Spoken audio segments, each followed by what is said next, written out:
And if I mess up, first off, I figure out what I did, make amends, and then attempt to do everything I can to not do that again. Right? Plain and simple. That's with anything in my life. And that's the type of stuff that we like to talk about and teach when we're working with peers directly within Project Rebirth, is to talk about those issues, most especially in a trauma-informed manner, which helps us too, being veterans or first responders that are the peers itself. So it's usually easier for everyone to open up and discuss those types of issues and barriers that we may have acquired over the years.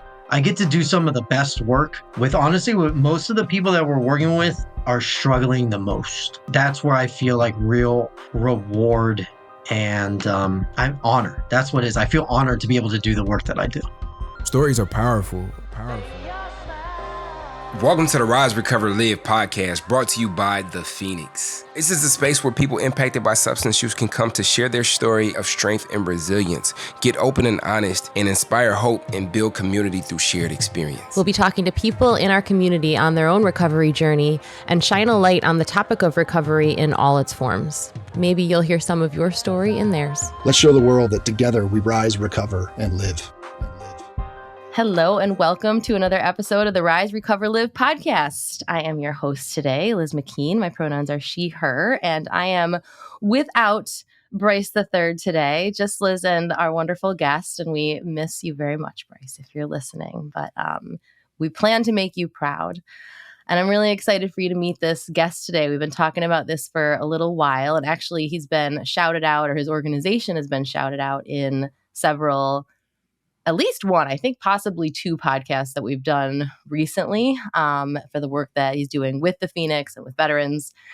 And I'm going to just start out by reading this bio that, as I said to him earlier today, is just blowing my little mind, because I knew he was a big deal and did a lot of really incredible things, but I did not know the depth of it, and you need to know too. So today we have Brian Sims, CRPS-V, BSR, and CEI. Brian is the founder and national director of Project Rebirth, again, this organization that's doing incredible things with the Phoenix. He is Army Infantry veteran and emergency manager. Brian is a person in long-term recovery from substance misuse, MST, and co-occurring disorders acquired while serving his country during the campaigns and operations in support of the global war on terrorism as a US Army Infantryman. He is also a suicide attempt and street-level homelessness survivor. Mr. Sims has held director-level positions and board seats in multiple veteran-focused nonprofits, establishing programs and training for over 30,000 volunteers. He is also a FEMA-certified emergency management professional and has deployed at the request of the U.S. government to work with state and local governments to rescue citizens and save lives and property over a dozen times, including during the global COVID pandemic. In 2016, Brian established and implemented a similar veteran recovery program for Fellowship RCO in Broward County, Florida, becoming a main contact and consultant for multiple Broward County law enforcement agencies for veteran crisis intervention and training. He is a certified recovery peer specialist veteran for the Florida Certification Board, a veteran-supported recovery professional peer for the New York State Certification Board, and a NADAC certified event interventionist. He also holds training certifications for dozens of accredited courses, including ASSIST, RAP, Mental Health First Aid, CASAT, First Responder Trainings, thank you, Psych Armor, IAFF Peer Trainings, Trauma-Informed Recovery Coaching, and more. Brian is also the incoming service officer for American Legion Post 19 in Orlando, Florida. And he's also very kind to step in and help when I'm panicking because I know I'm going to say a word wrong. So Brian, welcome. You are amazing. I feel like we could just stop right there and everyone would be applause and goosebumps all over the place. So thank you for all you do and for who you are. Thank you for attending our session. Yes. Thank you, Liz. And so that's it, right? The end, we did end of story. We're good exactly. to go. What a great conversation, I tell you. Well, thank you for being here. And I mean, clearly you're a busy guy and have been for a long time. And like others that we've spoken to on this podcast, you're a person who goes through some crap and then reaches back and just dedicated your life to supporting folks who are and have gone through similar crap, to say it as eloquently as I just did. So yeah. So thank you for coming. I feel like there's so many places we could start. I guess I would just love to start by hear you introduce yourself. Like if we were just meeting on the street, what might you say? I'm just a dude playing another dude disguised as another dude. All my veterans that are in the audience will definitely get that, but I'm sure a lot of other people, including you, Liz, um, which I really love that line. And it's true. Like sometimes people do ask me that question, like on the streets, or for instance, like at a networking thing or at a conference, and I say that number one, it's great because usually we're all laughing about it, but two, it kind of is accurate for those of us that are walking pathways of recovery. That's kind of how our lives were, right? Like we're just acting like someone else so that we could kind of get by. And even in recovery today, I think some of us can use that sometimes to our detriment, but also it can be an Yeah. asset, right? That kind of acting as if type thing. So yeah, that that would be what I would say off the bat. But Project Rebirth is my current thing. I've been doing it for a couple years. Do you want me to kind of do history of that type of thing, or? Yeah. And actually, before you even go into that, just to give a little history of like how Project Rebirth and the Phoenix are kind of connected right now for folks who maybe are like, I've heard enough. How do I want to get involved? On our app, we have some partners right now who have been kind enough to create a space for their communities and to allow their communities to grow within that Phoenix app, and then also offer events that they are running totally independently of the Phoenix, but that people can now discover through the app. So I'm really excited to have these events on our app for veterans and first responders to have spaces that they can connect where recovery is a topic, but that shared experience is, always top of mind. So with that being said, yeah, please tell us more. Tell us all about this incredible organization that you are just making happen. Project Rebirth is the first warrior recovery community organization. So it's the first RCO that is dedicated to mostly serving veterans and emergency responders. We do serve family members and other loved ones. Typically, like when I'm doing the elevator pitch, this is a little more expanded. I do just say loved ones, and I make it clear because any of our, like my veteran brothers and sisters and they that may be listening to this will know the word dependent. So dependent is like the technical term for like your family members, and those family members, dependents, are the ones that actually get access to your benefits. There are plenty of people in our population, within our community, I should say, that are not legally partnered, or they may have a stepchild that's not legally adopted, and therefore those services and benefits may not extend to them directly, though they may be within that household directly. So Project Rebirth came about. I'd come back from Orlando down to Miami for a little bit. I was walking a pathway of recovery down there and spending time with family because I hadn't spent time with them for a little while through the pandemic and such. I had heard that there was an RCO that had started in Miami, Florida. My pathway of recovery, just so everyone understands, is an abstinence-based 12-step pathway. So I was at one of my 12-step meetings and I heard someone speak, and she worked for this RCO. And I was like, hey, I used to work for an RCO in Broward, which is Fellowship RCO. They helped save my life, plain and simple. And we work very closely together. But so plug for everyone at Fellowship Shout out to RCO. Fellowship. Yes. So I was like, hey, can I lend any type of experience or advice? Because we were kind of new back then too. I mean, we had a brick and mortar RCO and it was running, but really like we really hadn't got like state funding yet, or anything from SAMHSA, or we were just kind of out there doing it, right? I said I got a meeting set with the founder of My Mirror Recovery Project. He had asked me when I came in, I literally brought in a PowerPoint presentation about like a whole bunch of information about RCOs. It was old stuff that I had like in my Google Drive from when I worked at Fellowship. I was like, here, this is everything that I know. If you can use this, take it.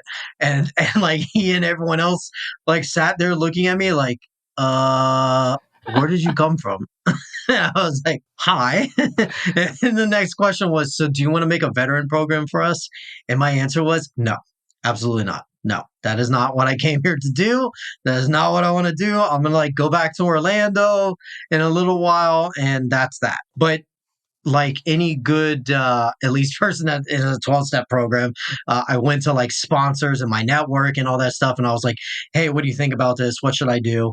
And I kind of prayed on it, meditated on it. And the answer was, well, make them something, give it to them. And then you can, as we say in the military, pop smoke and get out of there. Right. So I did that, but I didn't leave. It ended up that executive director ended up needing to leave the organization. And I was given the position of executive director at Miami Recovery Project. We had already Sorry, I'm built just up laughing. Just Project laughing a Rebirth. little because we went from here's my stuff, I gotta go, I don't know, should I get involved? And then the very next part of the story is, and now I'm the executive director. Yeah, We don't exactly do right. moderation, No, do we? And it works. that's the truth, right? Like, Yeah. so there's that, right? Like, I don't do moderation well. I do it okay. I think that's a Yeah. struggle for all of us in anything in life. So I don't do that as well as I could. But the big reason behind that is I truly am a person of service, both supported by my experiences out of recovery, experiences in recovery, and then my experiences as a military veteran, plus the way that I was raised. So even though I went and said no, it did end up being no. And then I kind of got sucked in deeper, which was not a plan. I mean, this was kind of it was a spontaneous thing that happened, and the board asked, and I said, okay, I'll do it. I did give them a hard time frame. I said I wouldn't do it past a certain time frame, and do not offer me the full position. I'll be your interim, which is exactly what happened. We were able to find another executive director who ended up being my mom. So my mom is the executive director of Miami Recovery Project, Natalie Sims. She is also a person in long-term recovery, over 20 years of recovery herself. She is also a licensed mental health clinician. She worked with like foster kids and such for the majority of her career as a therapist, and she's kicking butt down there with all our peer specialists at Miami Recovery Project. I probably get way too many phone calls. I can't say no to my mom. Okay, so there's where my boundary like disappears. Like she calls, I'm like, yes, what can I do? Um, so, anyways, the point was is I was like, listen, I the Project Rebirth thing, I had already had like 6 or 7 affiliates by the time that happened. That was of January of this year. I wanted to get back to building up this Project Rebirth thing again with the intention that I was going to hand it off to someone else and they would take it. So Project Rebirth at that time was a network of programs that was operating and is operating in recovery community organizations across the US. So as of right now, we took the advice of our board of advisors at that time from the programming, and we did create our own nonprofit. So Project Rebirth is independent now. Miami Recovery Project was like the program and fiscal agent, fiscal sponsor at that time. So we did kind of move out from underneath their umbrella, fully independent. We are a member of ARCO with Faces and Voices. We're real big on, the entire network. And that's kind of the whole deal about Project Rebirth is that it is a program that operates in RCOs across the country. There's 18 individual programs. 12 of those are in the state of Florida, but we're also in California, Texas, Colorado, which I'm going to be in Colorado Springs at our Serenity Recovery Connection affiliate this coming Friday doing our training, which I'll talk about in a little bit. We're also in Michigan, Georgia, North Carolina. I think I got them all, but we've got some in Minnesota coming on. We're working with the state of New York to bring some on there. There's so many RCOs across the country. I mean, I think there's over 300 now. Wow. And we have kind of expanded a little further beyond just RCOs. Really, we did that with our headquarters. So I did return to Orlando. I'm in Orlando, Florida now. And we partnered with a hotel that's a 5-story, 145 room hotel.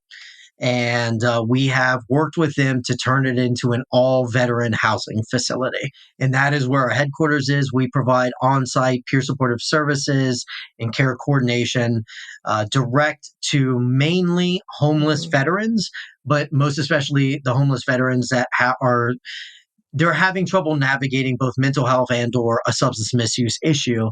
So we provide that additional support and coordinate them with other organizations, which is what RCOs and peer specialists at RCOs do every single day. And then we support all of our individual programs across the nation with technical assistance, training, like I was saying, Walking with Warriors training, which is a 6EU NADAC accredited training. We bring in people from like within their community, bring all those stakeholders into the training and let them talk about what it is that they have going on as well. So it almost works as like a networking resource fair in a way too. It's a pretty innovative training. It's not like most trainings where it's very high level. We give tools and techniques of how to actually work with veterans and first responders within our given systems of care, because there are separate systems, for instance, the VA. And, overall, I'm a big data nerd. I think that like facts, figures, empirical data is extremely important. Coming like from the military and as an emergency manager, like I need as much intel as I can get to be able to make effective decisions as a leader, right? So, like I'm big on data. So I think it's important for everyone to understand that on the overdose crisis that we have, because it goes beyond just opiates and addiction in general, like just on the overdose side, veterans since 2010 have been more than twice as likely to die of a overdose than the general US population. So it's been hitting us real hard, and we'll get into like suicidality numbers and stuff like that, and how all that correlates later. But I did want to throw that in there because these are the types of things that we have been seeing when it comes to losing, our friends, family, brothers and sisters. We all share that. That's another big thing we talk about at Project Rebirth, especially with like our veterans. There's a lot of veterans that are like, I only want to work with another veteran. And that's understandable. I get that. But civilians, you guys are experts at stuff too, right? And every single human being shares some stuff in common, that being grief and pain, right? So we all may enter into that room of grief and pain and trauma through a different door, sometimes a window. um, but at the end of the day, like we can all share that, right? So we always try to get non-veteran focused organizations understanding how they can work with us, and that's the spirit of Project Rebirth with RCOs, is getting them into this network of Project Rebirth programming so that they understand that one, we'll train you how to do this, and two, when you have issues, because it could be scary sometimes, honestly, to try and navigate some of the stuff, you can call headquarters at any time and we'll get on the phone or Zoom, or even if we're around, we'll come out to you and we'll give you the help that you need to help your peers navigate what they're doing. It's incredible. It's just so like person first, I mean, it's I feel like, which sounds like a well duh, but I feel like it's not, so many of these kinds of things are not. They're very, like numbers focused, but like almost at the expense of like the individual people. Like rarely is there a call this number and talk, and a person will be there who knows how to help and wants to help and potentially has had that same experience. I'm wondering, so I know just from your bio and from our conversations, like that you are a person in recovery, which I'm assuming means you are someone who struggled with substances. Actually, I don't do assume because that's in your bio as well. That you also are a suicide survivor, I think was in there as well. And like these are things, and veteran, there are things that you've experienced that are really specific, and the folks that you're helping, many experience that too, but like you said, a lot of people have experienced those things, and not everyone has the drive and the dedication to make that their everything. Like what is it? Why is this, why, as opposed to just being like, all right, I'm better now, let me move on and close that chapter, close that door? What is it that makes you continue to keep showing up? Well, again, it was kind of like what I was talking about before, that spirit of service. I was talking about this with another veteran, an older veteran, Vietnam veteran. In fact, he's a Marine, and he said to me, "You got that guilt thing going on, don't you?" Right? And I laughed because he was being serious, but he was also saying it in jest. But I laughed at him. I said, the truth is sure, there's a little bit of that. over the past, let's call it 15 years, right? First off, like I'm not as we would say in the 12-step programs, like I'm not a white chip wonder. I've had bouts of long-term recovery and handed that back all over again. I've tried many, many different ways, but I've been to a lot of treatment programs and like PTSD programs, dual diagnosis programs. I've had a lot of therapy, individual therapy. I've done just about every type of modality of treatment that there is for real. And I will say, like, I used to have a whole survivor's guilt thing going on. I have not, I would say, struggled with that for maybe the past 5 or 6 years. I feel like I've really moved past that. But in moving past that, that I think is where the drive comes from in the understanding of it kind of boils down to one thing. And I even feel a little egotistical saying this, but it is what it is. If not me, then who? Like Yeah. if I didn't have the training and the experience and the education that I have, for me not to utilize that to help others, I feel like I'd be a failure. Like I feel like that is the biggest crime that I could commit, and I've committed a lot of crimes. Most of them I've Yeah. never gotten caught for, thank God. But um, the point is We'll that do that's that follow-up probably the podcast. I'm big. interested to hear. Yeah, I know, right? We'll do the justice involved portion later, um, which I do have that experience. But that's kind of the main driving thing behind me. And I think that there Yeah. is an element in my spirituality of like, this is like a God/universe type thing, also making things happen. Because I know a lot of people who are well equipped or could be better equipped to do this type of work, but they're already doing something else, maybe in the private sector or whatever, right? Or because they do so much other stuff and they have family to worry about, like the ability to do this type of work for truly less pay than you would somewhere else. Also, the occupational burnout factor within the peer profession is extremely high. I'm going to say some controversial stuff right now. It is what it is. Not everyone is built to do peer specialist work. It's just not, right.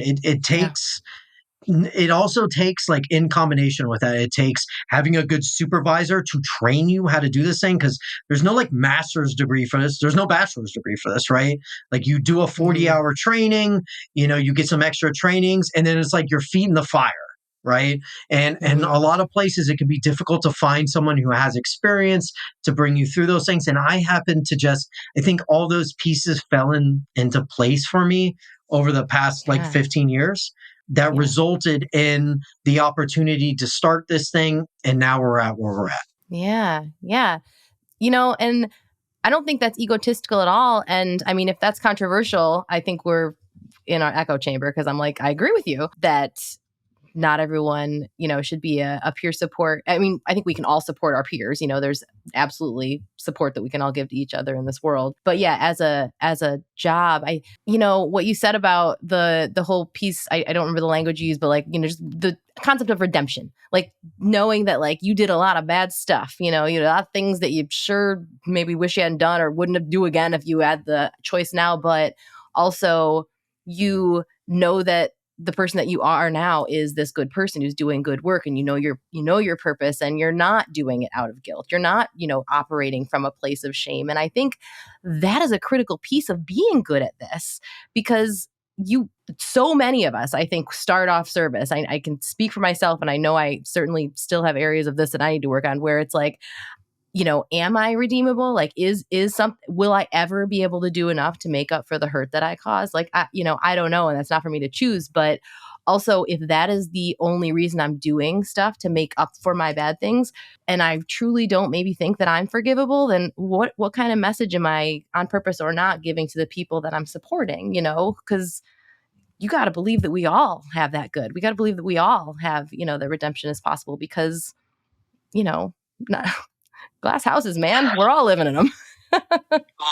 100%. And I don't care if you're a person in long-term recovery or not. If you're not, Exactly. if you don't experience any type of a substance misuse barrier or a mental health barrier, like Yeah. we're all human beings. I don't care what your Yeah. sexual orientation is, your race, your ethnicity, your gender. None of that makes a difference at the end of the day. Mm-hmm. Like Yeah.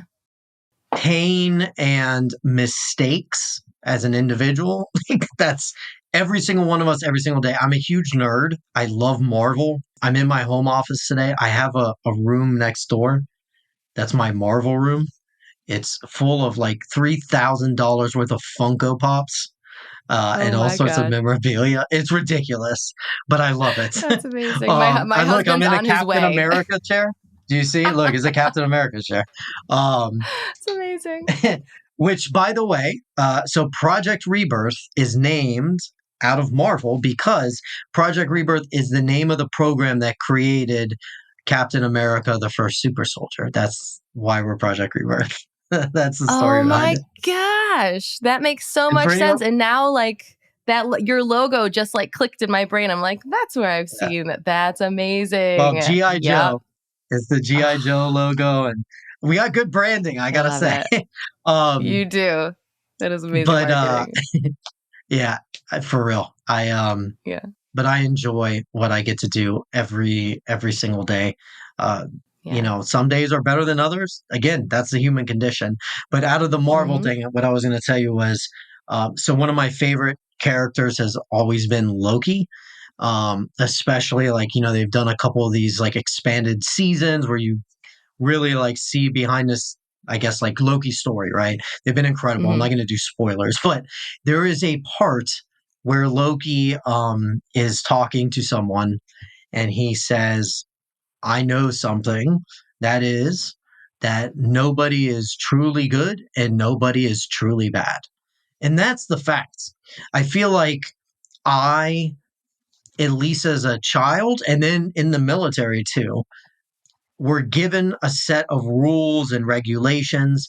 And for some reason, I mean, the military is what it is, but in my mind, it was things were black and white. And if I didn't do the right thing or the good thing, or I didn't make my parents happy or whatever it was, then I am a failure and I am bad. Right. Now, again, Mm-hmm. that was reinforced in the military because in military professions, law enforcement, firefighters, like if you fail, that can mean someone's life legitimately. Mm-hmm. Right. So there's both Mm-hmm. real and perceived barriers, stigmas, and issues with that thing.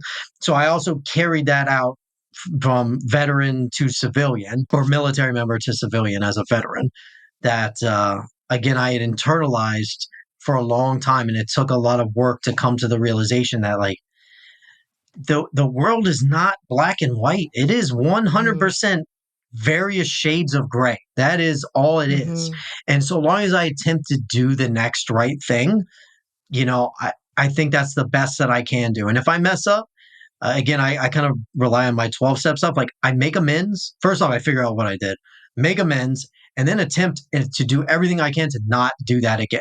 Right. Plain and simple. That's with anything in my life. And that's the type of stuff that we like to talk about and teach when we're working with peers directly within Project Rebirth is to Mm-hmm. talk about those issues, most especially in a trauma informed manner, which Mm-hmm. helps us too, being veterans or first responders that are the peers itself. So it's usually easier for everyone to open up and discuss those types of issues and barriers that we may have Yeah. acquired over the years. So yeah, I get to do some of the best work with honestly with most of the people that we're working with are struggling the most, Yeah. right? So Yeah. that's where I feel like real reward and I'm honored. That's what it is. I feel honored to be able to do the work that I do. Yeah. It's Alongside the incredible. Phoenix, by the way, Liz. Alongside the I Phoenix. know. I know. We're so grateful because, there's enough kind of like back to the whole not everyone's cut out to be a peer recovery, support person. Like that doesn't mean like that's not a dig at anybody either. I feel like the cool thing Mm, about both our organizations is the messaging isn't so much like, oh, you can or can't do this. It's like, let's find what works best for you. I feel like there's enough work to go around for everybody and everyone's unique talents and unique experience and unique, passions.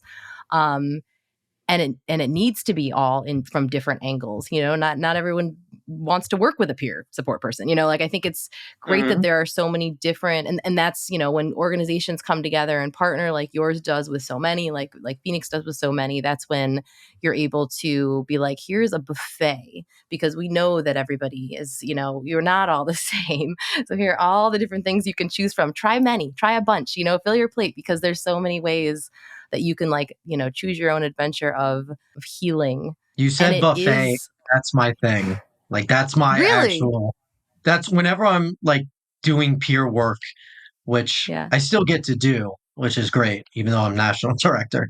So I always tell my warriors, I'm like, listen, my job as a peer specialist is not to prescribe anything to you. Well, I'm not a clinician. I'm not here. Also, as an RCO, like we can essentially deliver services indefinitely. So this is not an acute time frame. It's whatever you need, however you need it. My job is to figure out what your taste buds are like, create a buffet of options, let you pick what you want, and then I help serve it to you. Look at that. Analogies. That's amazing. Who knew? I didn't Yeah. know that. I love that. Bryce would be delighted, because we're all about the metaphors on this podcast. Yeah. Bryce is Um, awesome, and we miss you, Bryce. I know, we definitely do. Yeah, Bryce and I are it's so that we can continue to like interview as often as we want to and have as many conversations as we can. We can't always both be here, but luckily he's in my head, and I know by every once in a while a little 90s reference that I'm in his head too. I want to get back to, you had said, we'll get back to this, and I know this is part of your experience, but that correlation between, like substance use disorder, and specifically in the warrior community, and suicidality. I think we've had this conversation with every single person who's come on and talked about, their experience as a veteran.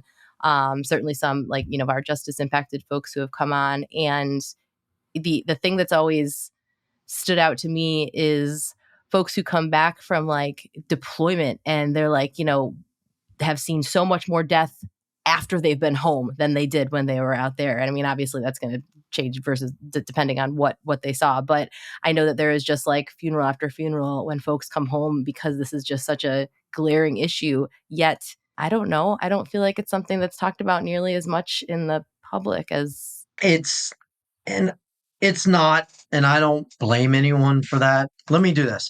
If I asked you, which I am asking you, what do you think the number is, how many veterans commit suicide every day is? Do you have a number that you would want to throw at it? 1,000. No. That's wow. That would be crazy. But I understand. It's not a bad guess. So the number that the warrior community latched onto for like the past decade is the number 22. You probably have seen things like 22 push-up challenge and stuff like that. Like there's Have seen Mission that. 22, right? Like there's organizations really created around that number, being that 22 veterans a day commit suicide. Yeah, That that's hasn't been the actual, nationwide. yeah, nationwide every day. And it hasn't been the number for quite a while. In fact, just last week, the VA released its new suicide report. Last year, the numbers were 16.8 a day. It has gone back up again, 17.5. There was an 11.6% increase in veteran suicides over the past year. That's 2022, just so you know. Obviously, not Yeah. 2023. It's our report Yeah. this year for last year. The thing about that report is that, the VA knows it can't do everything. It can't like really do. It is empirical data, but if you read the report, which I don't recommend, it's like this thick. It's like an inch thick. It tells you what they don't look at. So what happened is there's an organization known as America's Warrior Partnership alongside Duke University and University of Alabama, who are no slouches when it comes to academia. They got together and got some funding and did a new research and used new methodology. And what they were doing was they went initially back through like coroner data, medical examiner data, and they found very quickly that there were a lot of death certificates that just didn't have the veteran box checked. Right. For instance, like if someone maybe was unhoused and they passed when they were on the streets or something, that may not have gotten checked because no one may have known. It was an identification, so on and so forth. But here's the big deal about that report. What they found was there was a high number of these veteran overdoses. So they decided, hey, let's divert a little bit and let's look into that. So there was all these veteran overdoses that were listed as accidental overdoses. And they took that money and added some more researchers and students and stuff to it. And they had to literally like do investigations like with family members and the first responders that responded to these scenes and such. And were able to determine like this was not an accidental overdose. It was actually an intentional overdose. Right, which increased the number too. So they redid the numbers, and that number came out to 44 veterans a day, which is incredibly high. Now, we can be pragmatic about it, cut it down the middle, use a median 30 to 32. That's still significantly higher than what the VA is saying, and what like the typical average has been, including that 22 a day number. Also, like on substance use disorder and suicidality. The PTSD rolls into that, other trauma disorders. 1 out of 5 veterans with PTSD struggle with a substance use disorder. 1 out of 3 veterans that are seeking treatment for substance use disorder have PTSD. And veterans that are living with a substance use disorder are twice as likely to die of suicide. And then you heard me also say about, veterans are twice as likely to die of an overdose than the general US population. So these numbers, I mean, 3s and 5s, 1 out of 3, 1 out of 5, that is an extremely high number. Yeah. So that's a big thing that we're working on out of Project Rebirth. At the end of the day, my opinion, and obviously my opinion is the one that's influencing our policies right now. It is this: there are a lot. So there's over 50,000 registered nonprofits that say they're veteran service organizations in the U.S. Why do we see the problems that we see? It is clearly not a lack of resources. It is clearly no longer a lack of understanding and awareness. There is no way you can blame that anymore. So it has to be something else. In my opinion, and this is how Project Rebirth guides itself in working with veterans and first responders, is the problem is the soup has been watered down by too many organizations. There are too many organizations out there. Oh, yeah. Because, imagine like if you're a veteran and you tried and you search like, let's see, Veteran Treatment Center. Let's do that one, right? Mm-hmm. The community care organizations, these are like a billing system through the VA so that veterans can go to outside treatment centers for substance use disorder treatment, right? There's thousands of them, right? The accreditation that any treatment center has qualifies them automatically to be part of the community care network of VA. So that doesn't mean that place knows how to treat veterans. Right. Furthermore, just you go back to the nonprofit side. I really don't know how it happened. And I'm not saying this to like poo poo on anyone's organization, but like for some reason, the global war on terror generation like got out and was like, hey, I'm going to make a t-shirt company, a coffee company, and a nonprofit. Like, I don't know what happened there. I guess it's social media. And some of them are doing really, really well, right? And some of them are doing like really well locally. This includes the nonprofits, right? But there's a lot of them that like they started up and they look really good. Their Insta looks fire, right? They know a couple people, and they got some money, but like their impact is crap. Their responsiveness is crap. They're not trained in how to do this. They're just doing things out of goodwill. Goodwill's important, right? But like hope is not a plan. That doesn't get the job done. So there's way too many of those organizations. So we are constantly vetting and verifying organizations for the quality of services, the timeliness of their care, because more than anyone else, and this is true for all of us, but more than anyone else, when a veteran or first responder asks for help, they need help now. Now, because that the stigma of asking for help, the window closes quickly. You know why it closes quickly for us? Because we're used to pain.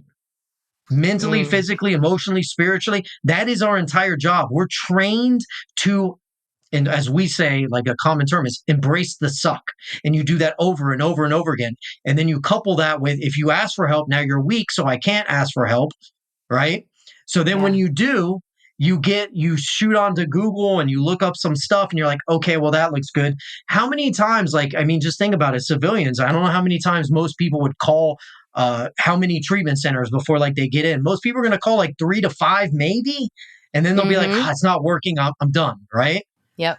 Because the pain will subside quickly. It doesn't mean the problem's solved, but the pain subsides quickly. So that golden window of opportunity closes quickly. So Project Rebirth is a very responsive organization. That is what we are, like, that's our bread and butter.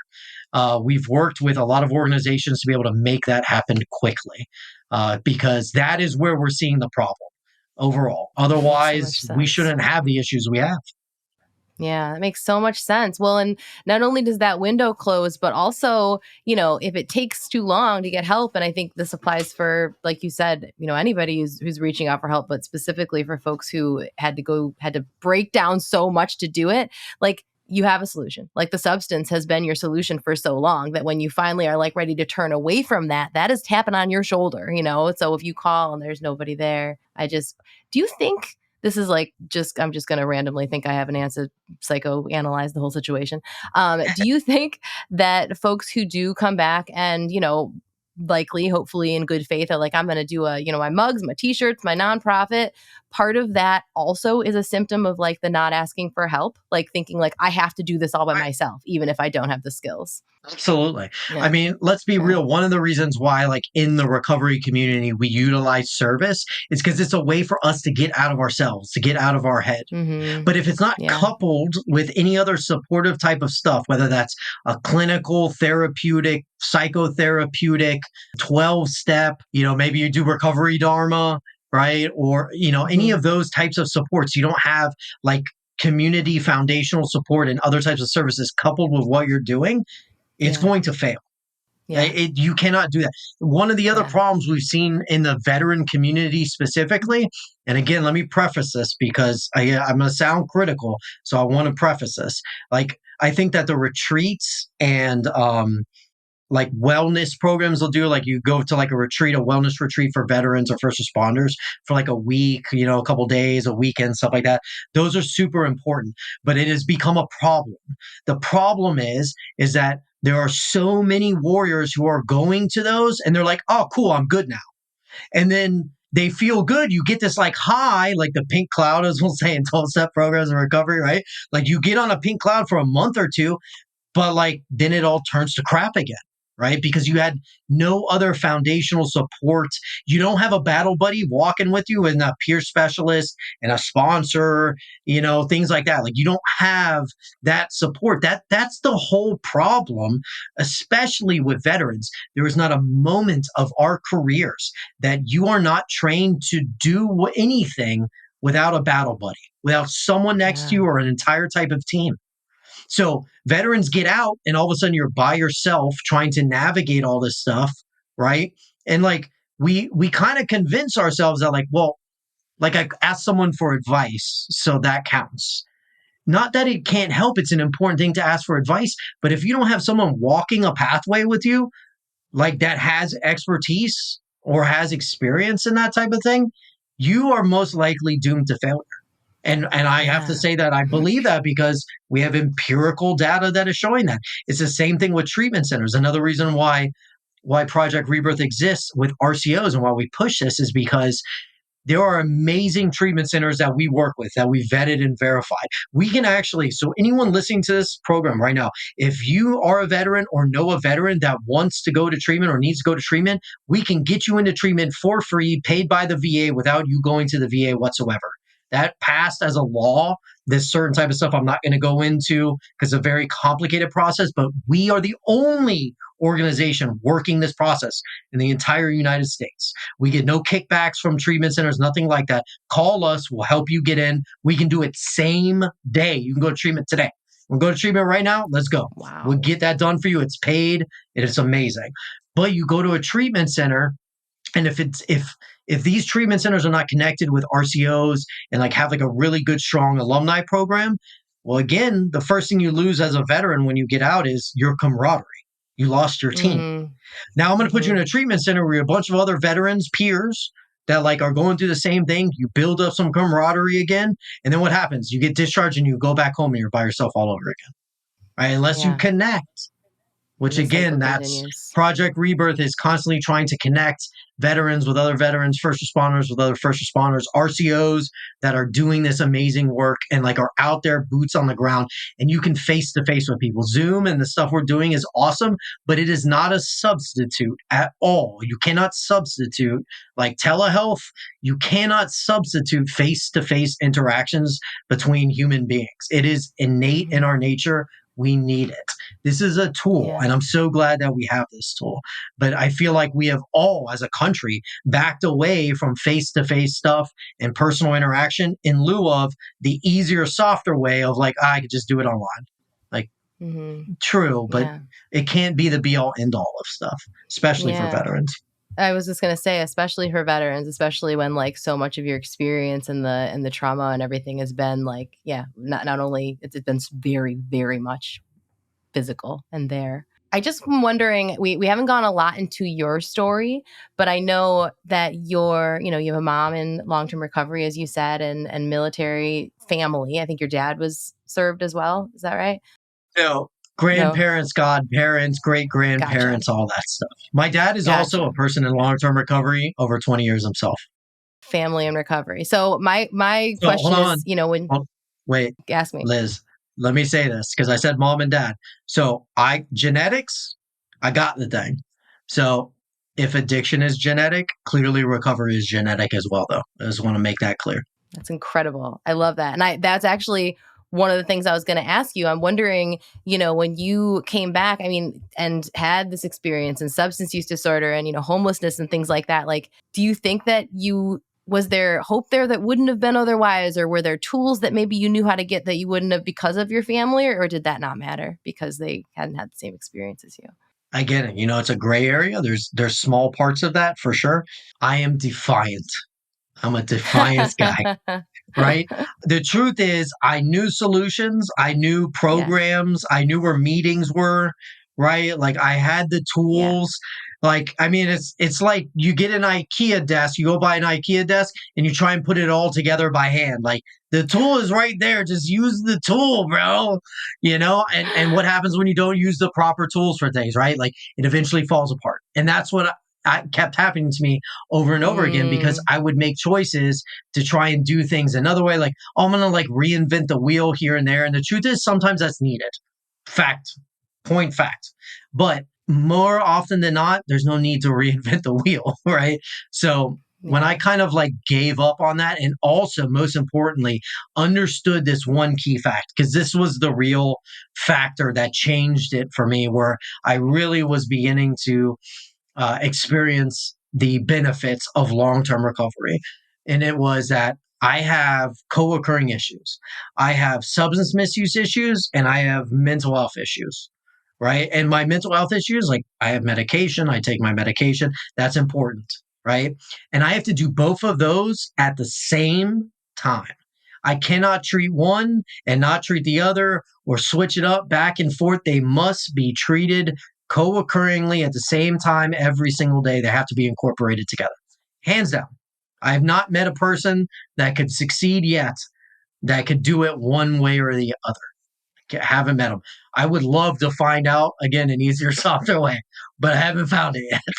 Yeah. Yeah. I feel like so many of us have tried like anything but this. Let me fix all the other things. Let me buy a planner, Yes. but just Yes. don't take this from me. Cause this is, I hear you. Well, thank you for that. 100%. 100%. Yeah. Part of my question is even selfish because even as a civilian like I always wondered if I had a parent who was in recovery who maybe like had talked about it when I was growing up, would I maybe have had a different, would I've been like, oh, this is happening and I'm realizing it sooner and I'll reach for a tool. But same, like I knew better. I was gonna do it myself. I knew better. I remember at 12 years old, my parents went to like an outpatient rehab. So it was like Saturday mornings, it was like family day, and you go to like the groups and stuff. And I remember watching a video before they do like the breakout small groups, and the video was about genetics and like the predisposition, and my mom being like, "You see, you have that." And then I was like, I was 12 years old. I was open and honest about things. So I'm like interactive in the group. And I remember my mom and dad telling me that like the therapist that was facilitating that group, that she was like, wow, your son is going to do great. Like he's got a real handle on this stuff. I think must have been, yeah, about 10 years later, I wound up in that treatment center and she was my therapist. My So I went gosh. full circle. She was like, I remember you so much. Like, and here I am. Like, Oh man. uh, self knowledge avails me nothing. That's until I have like some recovery under my belt where I can actually utilize that to help others. But I do want to make this clear to anyone listening. Like Project Rebirth is wholly in support of multiple pathways of recovery, including harm reduction, including psychedelic therapies and other types of plant medicines. Whatever works for someone, we're going to get them to that. We have no problem working with someone and they want to keep switching stuff up. Like, no problem. We're not gonna chastise you for that. My pathway is my pathway. That is not everyone's pathway. So I just want to make that very Amen. clear as well. Thank you for that. I love that. We've been talking about that more and more on this podcast too. And that is a message that I definitely am with you 100%. Like all pathways, all people. Well, as we have gotten to the end, I feel like I want to have you on again so we can dig more into more of your story. And there's things we even talked about we were going to say and we didn't even get to. So we might have to do a part 2. But in the meantime, I just want to ask you the question that we love to ask people, which is if you could reach back in time and send a message to a previous version of yourself, knowing that that previous version of yourself may not have listened, but there is that person out there right now who might be on a similar path. What words might you share with former Brian Sims? I would say recovery is worth it and we do recover.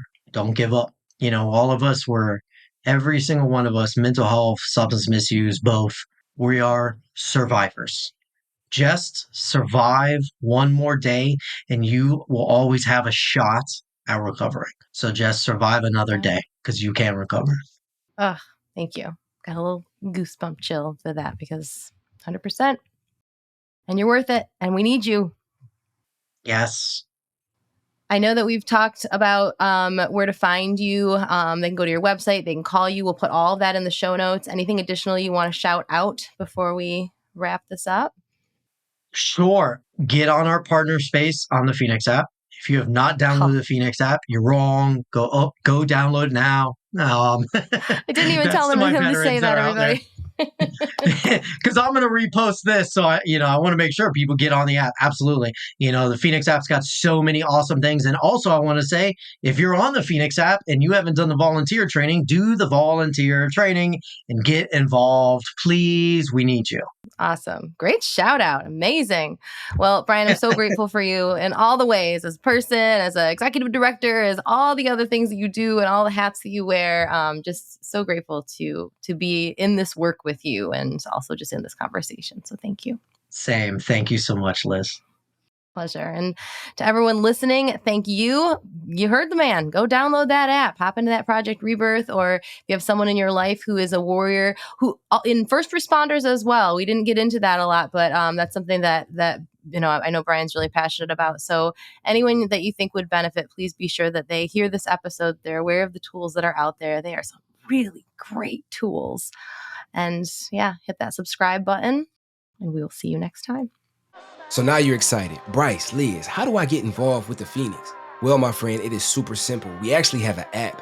Head over to the Google Play Store or the Apple App Store, or look in the show notes of this podcast, wherever you're listening to or watching this podcast, and go download the Phoenix app.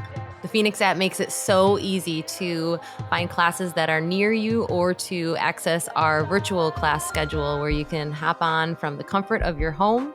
You can also join our groups and have a conversation with someone from the Phoenix community from anywhere in the world. Please make sure that you join the podcast group where you can connect with Bryce and I and other listeners.